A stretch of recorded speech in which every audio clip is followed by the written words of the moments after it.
नमस्कार दोस्तों, welcome to hello शिक्षा। आज हम पढ़ेंगे हमारे टॉप 100 इडियम एंड फ्रेजेस का पार्ट थर्ड, जिसमें हम 201 से लेके 300 तक के इडियम एंड फ्रेजेस को पढ़ेंगे। इससे पहले के 200 इडियम एंड फ्रेजेस के बारे में हम पिछले 2 वीडियोस में पढ़ चुके हैं। यदि आपने उन्हें नहीं देखा है तो प्लीज़ डिस्क्रिप्शन बॉक्स में दिए गए लिंक पर क्लिक करके उन्हें देखिए। चलिए फ्रेंड्स, पढ़ते हैं हमारे आज के टॉप 100 इडियम एंड फ्रेजेस के बारे में, जिन्हें पिछले 5 से 10 सालों में वेरियस एग्जाम्स के अंदर पूछा गया है और आने वाले एग्जाम्स में भी पूछे जा सकते हैं। इसलिए यदि इन फ्यूचर आपका कोई भी एग्ज़ाम है तो आप इस वीडियो के ज़रिए अपनी तैयारी को परख सकते हैं। हमारा आज का जो पहला इडियम है वो है at the spur of the moment. इसका मतलब है विदाउट डिले, मतलब बिना किसी देरी के और बिना कोई वक्त गवाए किसी काम को कर देना। अगला इडियम है एप्पल पाई ऑर्डर। इसका मतलब है ए परफेक्ट ऑर्डर। अगला एट ए लूज एंड। इसका मतलब है not know what to do, यानी कि कोई ऐसा व्यक्ति जिसे ये नहीं पता कि उसे क्या करना है, तो उसके लिए हम phrase at a loose end का यूज़ करते हैं। यानी कि एक ऐसी परिस्थिति होना जब आपको ये नहीं पता कि आपको क्या करना चाहिए, कैसा डिसीजन लेना चाहिए, तो उसके लिए phrase at a loose end का प्रयोग किया जाता है। अगला इडियम है एट लॉजर हेड्स। इसका मतलब है टू बी एट स्ट्राइक, मतलब कलह होना, विवाद होना, झगड़ा होना, एक दूसरे के बीच में लड़ाई होना, तो उसके लिए इडियम एट लॉजर हेड्स का प्रयोग करते हैं। लॉजर हेड्स का मतलब होता है वैसे बेवकूफ़। अगला इडियम है एट सी। एट सी का मतलब होता है ए कन्फ्यूज पर्सन। जैसे इसे इस तरीके से याद कर सकते हैं कि जब आप समुद्र के बीचों बीच में होते हैं तो समुद्र के बीचों बीच में होने पर आप दिशा का अंदाज़ा नहीं लगा सकते कि कौन सी दिशा कहाँ पर है। अगर सूरज नहीं निकला हो तो आप उसका अंदाज़ा बिल्कुल नहीं लगा सकते कि कौन सी दिशा किस तरफ है। यानी कि एक बीच समुद्र में जो एक आदमी होता है वो पूरी तरीके से कंफ्यूज होता है कि उसे किस दिशा में जाना चाहिए या किस दिशा में नहीं जाना चाहिए। बिना नेविगेटर के उसे ये नहीं पता लग पाएगा कि कौन सी दिशा में जाना चाहिए। तो इसीलिए एट कन्फ्यूज पर्सन के लिए एट सी इडियम या फ्रेज का यूज़ किया जाता है। अगला इडियम है एट सिक्सेस एंड सेवन्स। इसका मतलब है इन डिसऑर्डर, मतलब अव्यवस्थित। अगला इडियम है आर्गुस आइड। आर्गुस आइड का मतलब होता है केयरफुल, विजिलेंट और वॉचफुल। तीनों का मतलब एक ही है, केयरफुल, विजिलेंट और वॉचफुल। इन तीनों का मतलब है सावधान या फिर चौकस। अगला इडियम है बेल द कैट। इसका मतलब है to perform a risky task, मतलब किसी खतरनाक काम को अंजाम देना, किसी खतरनाक काम को परफॉर्म करना, तो उसके लिए बेल द कैट इडियम का यूज़ किया जाता है। अगला इडियम है बोल्ड फ्रॉम द ब्लू। इसका मतलब है ए सडन और अनएक्सपेक्टेड शॉक। अगर इसे मैं एग्जांपल के थ्रू बताना चाहूँ तो मानो कि आपने कहीं घूमने जाने का प्लान किया, जैसे कि आपने आगरा घूमने जाने का प्लान किया। आप फुल फैमिली के साथ आगरा भी गए ताजमहल देखने के लिए, लेकिन जब आप ताजमहल देखने पहुँचे तो आपको पता लगा कि ताजमहल आज बंद है। तो वो शौक आपके लिए एक तरीके का अनएक्सपेक्टेड होगा, यानी कि आपने उसकी आशा ही नहीं करी थी और बिल्कुल अचानक से होगा। तो उसके लिए bolt from the blue idiom का यूज़ करते हैं उस स्थिति के अंदर। अगला इडियम है बीट द एयर। इसका मतलब है टू मेक यूजलेस एफर्ट, मतलब यूजलेस एफर्ट लगाना, मतलब ऐसे एफर्ट्स लगाना जो कि बेकार हो, पूरी तरीके से बेकार हो, उसका कोई मतलब ही ना निकले, तो उसके लिए बीट द एयर का यूज़ किया जाता है, मतलब हवा को बीट करना। अगला है 211 से लेके 220 तक। अगला इडियम है build castle in the air. इसका मतलब है टू मेक विजनरी स्कीम्स, मतलब अपने ही ख्याली पुलाव पकाना, अपनी ही दुनिया में जीना, यानी कि सपने की दुनिया में रहना हमेशा, तो उसके लिए build Castle's in the air का यूज़ किया जाता है।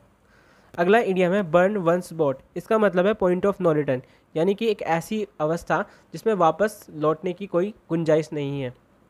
आप एक ऐसी अवस्था पर आके फंस गए हो जहाँ से आप वापस नहीं लौट सकते, तो उसके लिए उस स्थिति में आप बर्न वंस बोट इडियम का यूज़ करते हैं। अगला इडियम है बिसाइड वन सेल्फ। इसका मतलब है ओवरकम विथ वरी और ग्रीफ। ग्रीफ का मतलब होता है दुख, यानी कि दुख या अवसाद या फिर शोक से भर जाना, एक तरीके से हमेशा दुखी रहना, तो उसके लिए इडियम बिसाइड वन सेल्फ का यूज़ करते हैं। अगला इडियम है ब्रिंग टू बुक। इसका मतलब है टू पनिश समवन, यानी कि किसी को पनिश करना, दंड देना, उसके कार्यों के लिए उसे दंडित करना, इसके लिए ब्रिंग टू बुक इडियम का यूज़ किया। अगला इडियम है चीक बाई जॉल। इसका मतलब है very close to each other, मतलब ऐसी कोई चीज़ें जो बहुत ही पास पास होती है, तो उसके लिए चीक बाई जॉल का इडियम का यूज़ किया जाता है। जैसे चीक, चीक का मतलब होता है गाल, और जॉल का मतलब होता है जबड़ा। जैसे गाल और जबड़े दोनों क्या होते हैं, एक दूसरे के बहुत ही नज़दीक होते हैं। तो इसीलिए जब कोई दो चीज़ें बहुत ही पास पास में हो तो उनके लिए चीक बाई जॉल नाम, चीक बाई जॉल इडियम का यूज़ किया जाता है। अगला इडियम है every dog has his day. इसका मतलब है गुड फॉर्च्यून कम्स सूनर और लेटर, मतलब अच्छे दिन आते हैं, चाहे वो देर से आए या जल्दी आए, पर अच्छे दिन आते हैं। तो उसके लिए every dog has his day idiom का यूज़ किया जाता है। अगला इडियम है give one a long rope. इसका मतलब है let commit someone to make a mistake, यानी एक व्यक्ति को कोई गलती करने के लिए मजबूर करना। तो उसके लिए give one a long rope idiom का यूज़ करते हैं।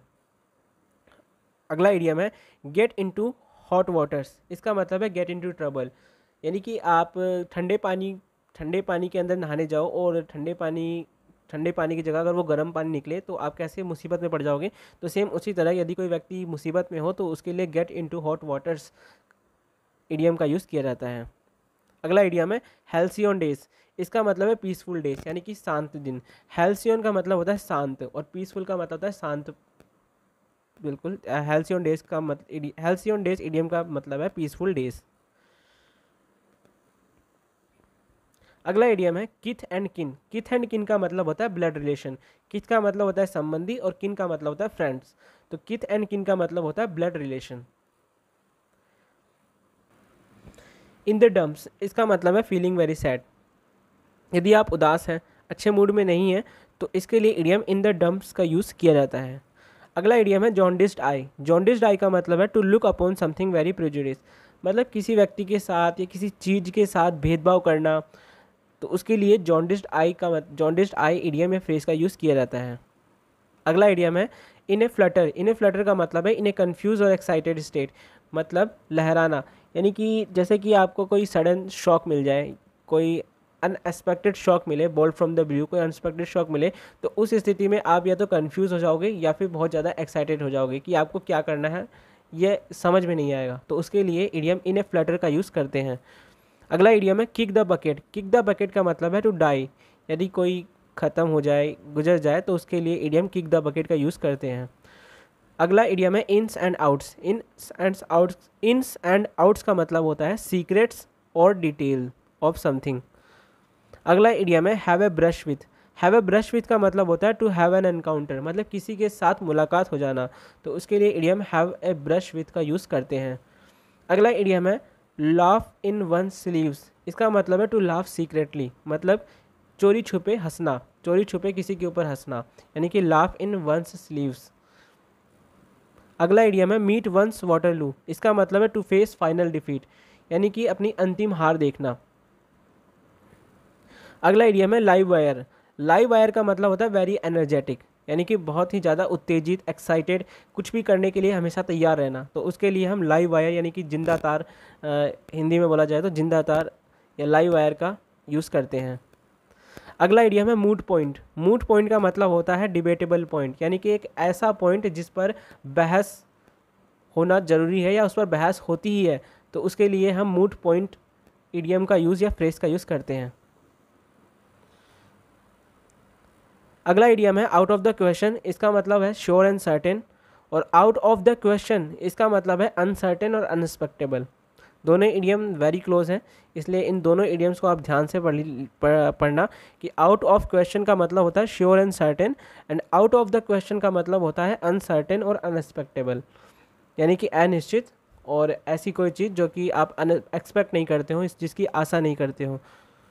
अगला इडियम है नॉट वर्थ वन सॉल्ट। इसका मतलब है नॉट डिजर्विंग, यानी कि हिंदी में अगर बोला जाए तो नमक हलाल, जैसे बोला जाता है ना नमक हलाल, तो उस तरीके से आप इंग्लिश में इंग्लिश में उसी का इंग्लिश में मतलब है नॉट वर्थ वन सॉल्ट, मतलब किसी का नमक का फ़र्ज अदा नहीं कर पाना, यानी कि नॉट डिजर्विंग, यानी कि वो उसके काबिल नहीं है। Out of sorts. Out of sorts का मतलब होता है टू बी अनवेल और सैड, यानी कि दुखी रहना और बीमार रहना। तो उसके लिए आउट ऑफ सॉर्ट्स इडियम का यूज़ करते हैं। अगला इडियम है लीप इन द डार्क। इसका मतलब है टू टेक रिस्क डेलिबरेटली, यानी जानबूझकर रिस्क लेना। अगला इडियम है लैटिन एंड ग्रीक। इसका मतलब होता है इनकॉम्प्रिहेंसिबल, मतलब कि पूरी ऐसी कोई चीज़ जो हमारे लिए समझ से परे हो। तो उसके लिए इडियम लैटिन एंड ग्रीक का यूज़ करते हैं। अगला इडियम है किक वंस हिल। इसका मतलब है to waste time in waiting, यानी कि इंतज़ार करने में समय बर्बाद करना। अगला इडियम है हैव एन आयरन विल, इसका मतलब है स्ट्रॉन्ग विल, दृढ़ निश्चय। अगला इडियम है गिव अप द घोस्ट, इसका मतलब है पास अवे और डाई। इससे पहले भी एक इडियम हमने पढ़ा था पास अवे या डाई के लिए, वो था किक द बकेट। उसका मतलब भी सेम था, किक द बकेट मतलब पास अवे हो जाना, पास अवे या फिर डाई, और गिव अप द घोस्ट का मतलब भी सेम है। अगला इडियम है फ्रेंच लीव, इसका मतलब है to be absent without permission, यानी किसी की आज्ञा के बिना एब्सेंट रहना, तो उसके लिए फ्रेंच लीव इडियम का यूज़ किया जाता है। अगला इडियम है गो टू द डॉग्स, इसका मतलब है टू बिकम रूइन, मतलब कि बर्बाद हो जाना। अगला इडियम है blaze the trail, blaze the trail का मतलब होता है टू स्टार्ट ए मूवमेंट, यानी कि एक मूवमेंट को शुरू करना। ब्लेज का मतलब होता है ज्वाला और ट्रेल का मतलब होती है पगडंडी। अगला इडियम है एन एप्पल ऑफ डिस्कॉर्ड, इसका मतलब है द कॉज ऑफ क्वेरल, मतलब लड़ाई की जड़। लड़ाई की जड़ के लिए idiom an apple of discord का यूज़ करते हैं। अगला इडियम है लेट बाईगॉन्स बी बाईगॉन, इसका मतलब है टू फॉरगेट पास्ट डिसएग्रीमेंट, यानी कि अपनी पुरानी बातों को भुलाकर आगे बढ़ना। अगला इडियम है क्लिप वन स्विंग, इसका मतलब है टू वीकन द पावर, यानी कि किसी की शक्तियों को कम कर देना, उसे लाचार बना देना, असहाय कर देना। इसका अगर हिंदी में इसके लिए मुहावरे का यूज़ किया जाए तो हिंदी में मुहावरा है किसी के पर कतर देना, पर कतरना। उसके लिए सेम इंग्लिश में इडियम है क्लिप वन स्विंग। अगला इडियम है मेक क्लीन ब्रेस्ट, इसका मतलब है टू कन्फेस, यानी कि किसी बात को कन्फेस करना, किसी पुरानी बात को कन्फेस करना या अपनी गलती को कन्फेस करना, अपनी गलती मानना, तो उसके लिए idiom make a clean breast का यूज़ करते हैं। अगला इडियम है off the hooks, off the hooks का मतलब है आउट ऑफ ट्रबल, यानी मुसीबत से बाहर निकल जाना। अगला इडियम है पे ऑफ ऑल स्कोर्स, इसका मतलब है टू टेक रिवेंज। स्कोर्स का मतलब होता है पुराने हिसाब किताब चुकता करना, तो पे ऑफ ऑल स्कोर्स का मतलब है टू टेक रिवेंज, पुराने हिसाब किताब चुकता करना, यानी कि किसी से बदला लेना। अगला इडियम है part and parcel, part and parcel का मतलब होता है इनसेपरेबल वे, यानी कि इनसेपरेबल पार्ट, यानी कि कोई ऐसी दो वस्तुएं या दो व्यक्ति जो एक दूसरे से इनसेपरेबल हो, यानी कि चाहकर भी उन्हें अलग नहीं कर सकते, तो उनके लिए इडियम पार्ट एंड पार्सल का यूज़ किया जाता है। अगला इडियम है rank and file, rank and file का मतलब होता है कॉमन मैन, एक आम आदमी के लिए इडियम रैंक एंड फाइल का यूज़ किया जाता है। अगला इडियम है पॉर ऑयल ऑन ट्रबल्ड वाटर्स, इसका मतलब है टू पेसिफाई द मैटर, मतलब कि किसी मुद्दे को, किसी गर्म या हॉट मुद्दे को शांत करना, लड़ाई झगड़े को शांत करना अपनी सूझबूझ से। अगला इडियम है सिट ऑन द फैंस, इसका मतलब है अवॉइड मेकिंग ए डिसीजन, यानी कि किसी डिसीजन को, किसी निर्णय को लेने से बचना, यानी कि कंफ्यूज रहना। अगला इडियम है put the cart before the horse, इसका मतलब है to do wrong things first, मतलब कि गलत चीज़ों को पहले करना। Put the cart before the horse मतलब कि गलत चीज़ को पहले करना, तो उसके लिए इस इडियम का यूज़ किया जाता है। अगला इडियम है टेक अप द कुगल्स, इसका मतलब होता है स्टार्ट टू डिफेंड और सपोर्ट समथिंग, यानी किसी मुद्दे के या किसी व्यक्ति के डिफेंस में खड़े होना, उसे बचाना, सपोर्ट करना, तो उसके लिए इडियम टेक अप कुगल्स का यूज़ किया जाता है। कुगल्स का मतलब होता है समर्थन में। अगला इडियम है take to heels, take to heels का मतलब होता है टू रन अवे, भाग जाना। अगला इडियम है व्हील एंड वो, व्हील एंड वो का मतलब होता है बोथ जॉय एंड सोरो, यानी कि खुशी और दुख, सुख और दुख कहने को। व्हील का मतलब होता है सुख और वो का मतलब होता है दुख। अगला इडियम है लूज ग्राउंड, लूज ग्राउंड का मतलब होता है fail to hold ones position, मतलब अपनी पोजीशन को होल्ड करने में फेल हो जाना। लूज ग्राउंड यानी कि हार जाना, अपनी जगह नहीं बचा पाना। अगला इडियम है लीव नो स्टोन अनटर्न, इसका मतलब होता है to make all possible effort, यानी किसी चीज़ को अचीव करने के लिए अपनी हर एक एफर्ट्स को यूज़ कर लेना, अपनी हर एक एफर्ट्स को लगा देना, तो उसके लिए हम idiom leave no stone unturn का यूज़ करते हैं।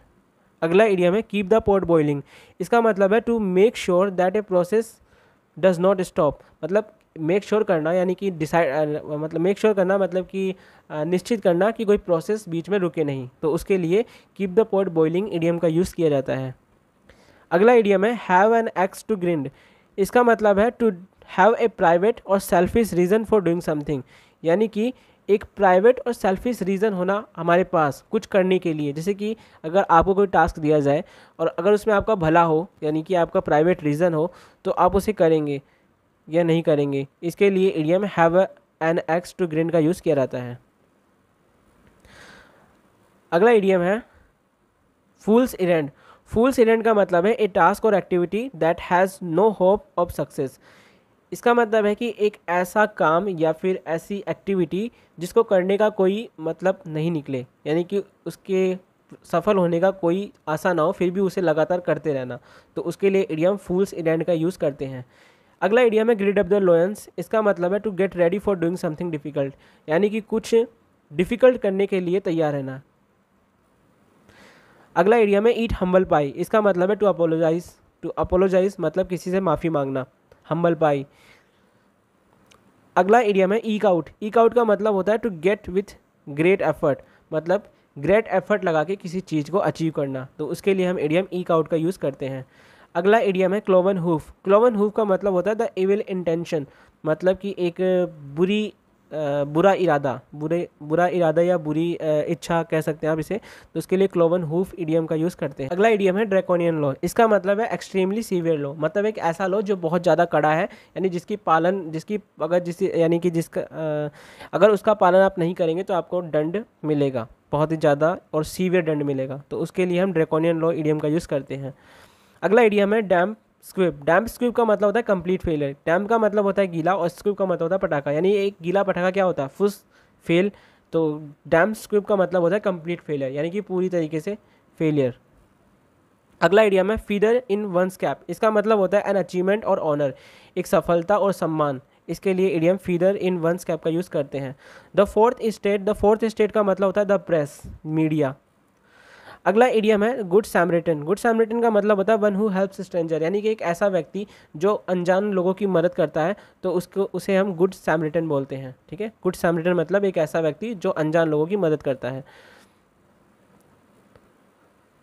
अगला इडियम है फ्रॉम रैग्स टू रिचेस। इसका मतलब है rise from state of extreme poverty to great wealth, मतलब गरीबी से उठकर सफल होना और धन या फिर सफलता अचीव करना, यानी कि फ्रॉम रैग्स टू रिचेस, यानी कि रंक से राजा बनना। अगला इडियम है पुल ए फास्ट वन। इसका मतलब है टू सक्सेसफुली डिसीव समवन, यानी किसी व्यक्ति को सक्सेसफुली धोखा दे देना या फिर डिसीव कर देना।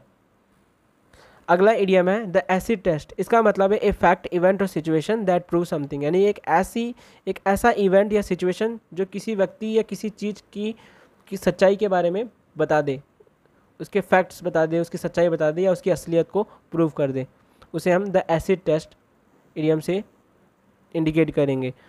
अगला इडियम है pot calling the kettle black. इसका मतलब है people should not criticise someone else for a fault that they have themselves. इसका मतलब है कि एक ऐसा व्यक्ति जो खुद कोई गलती कर रखा हो और उसी गलती के लिए किसी दूसरे व्यक्ति को क्रिटिसाइज कर रहा है, तो उसके लिए हम idiom pot calling the kettle black का यूज़ करते हैं। अगला इडियम है fight one's own battle oneself. इसका मतलब है टू ट्राई और overcome challenges without help of anyone, मतलब किसी चैलेंज या फिर किसी मुसीबत को अपने दम पर बिना किसी की मदद से सॉल्व करना, तो उसके लिए idiom fight one's own battle oneself का यूज़ करते हैं। अगला इडियम है ब्रेथ ऑफ फ्रेश एयर। इसका मतलब है समवन और something that is new and refreshing, यानी कि कुछ ऐसा जो कि न्यू और रिफ्रेशिंग हो, तो उसके लिए ब्रेथ ऑफ फ्रेश एयर का यूज़ किया जाता है।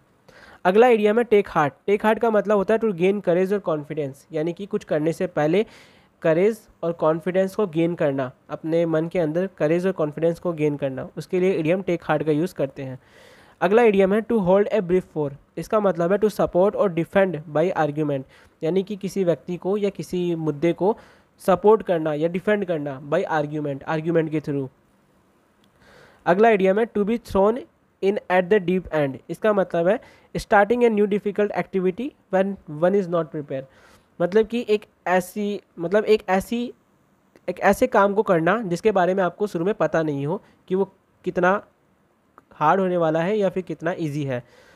तो starting a new difficult activity when one is not prepare, यानी कि एक ऐसे हार्ड काम को करना शुरू करना जिसके बारे में शुरुआत में आपको कुछ भी नहीं पता, तो उसके लिए idiom to be thrown in the deep end का यूज़ किया जाता है।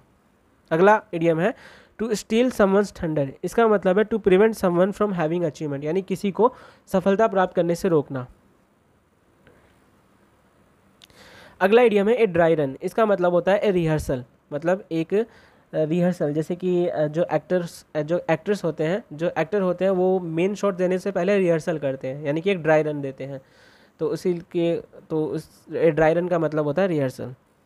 अगला इडियम है टाइड ओवर। टाइड ओवर का मतलब होता है help someone in difficulty by lending them money, मतलब किसी व्यक्ति को उसके बुरे समय में पैसे देकर, यानी कि वित्तीय सहायता देकर, आर्थिक रूप से मदद करके उसे उस डिफ़िकल्ट सिचुएशन से बाहर निकलने में मदद करना। तो उसके लिए हम इडियम टाइड ओवर का यूज़ करते हैं। अगला इडियम है through and through. Through and through का मतलब होता है थ्रोली और कम्प्लीटली, मतलब कि पूरी तरीके से पूरा। अगला इडियम है to take stock of. To take stock of का मतलब होता है to think carefully about a situation, मतलब किसी सिचुएशन या किसी अवस्था के बारे में बहुत ही ध्यान से और केयरफुली सोचना।